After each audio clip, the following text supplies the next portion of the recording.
COVID-19 has changed the way so many of us do our jobs, but the good news is it hasn't changed the mission behind why we do what we do. And that is especially true for those who work in clinical services at Coastal Hospice. Pandemic or no pandemic, these nurses are committed to providing the best possible care to every single patient. Here's Delmarva Life's Katie Zerilli. Despite the challenges caused by COVID-19, the team at Coastal Hospice is continuing to take incredible care of their each and every patient. So nursing, by definition, really is about resiliency and problem solving. So it really hasn't changed. Our mission, our delivery is the same. We accompany and help our patients and families along this portion of their journey in life. Tracey Horan is the Vice President of Clinical Services at Coastal Hospice. She oversees the teams caring for residents in their homes, at the Mackie and Pam Standel House, and their inpatient facility, Coastal Hospice at the Lake. She says nursing teams are used to taking precautions, and they're constantly adapting to do their jobs in the smartest and safest way possible. We just go with the proverbial flow, if you will.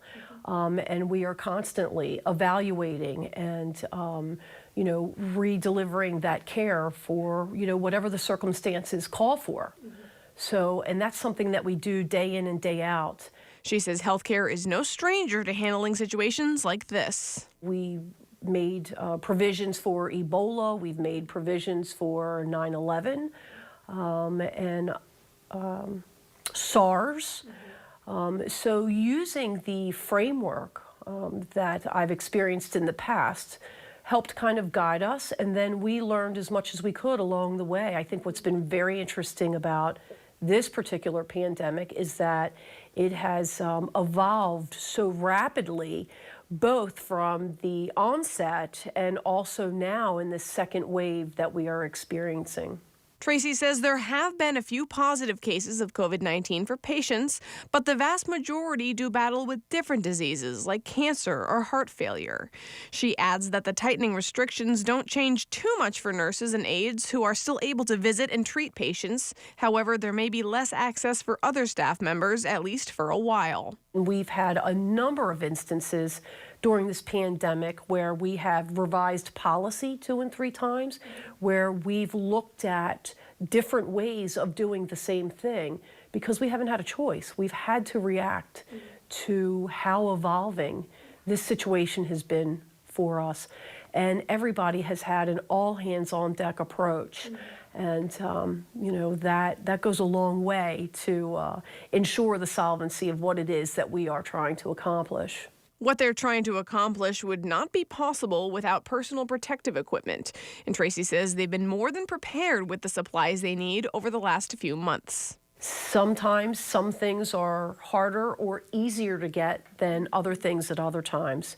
So we navigate that and we coordinate those movements based on what the need is at the time. But that is something that we spend a lot of time on every week. And we make it a focus of our entire team because we want to make sure that we have what we need to maintain the safety of our team and of our patients and families as well. And we are in a very good position right now, and we remain in a good position. And we have throughout this pandemic, but our efforts are not ceasing. Tracey also points out that one of the common myths folks believe about hospice is that a person has to be near death to get services. She says, actually, the earlier the better, and some don't know that folks can refer themselves. We prefer to engage in this journey as early as possible because that is when we can make the most impact on this part of our patients' journeys and the family members as well. If you're interested in referring yourself or a loved one, we've got all the information you need to do so listed on delmarvalife.com. Back to you guys. For some patients at Coastal Hospice, their spiritual health is as important as their physical health.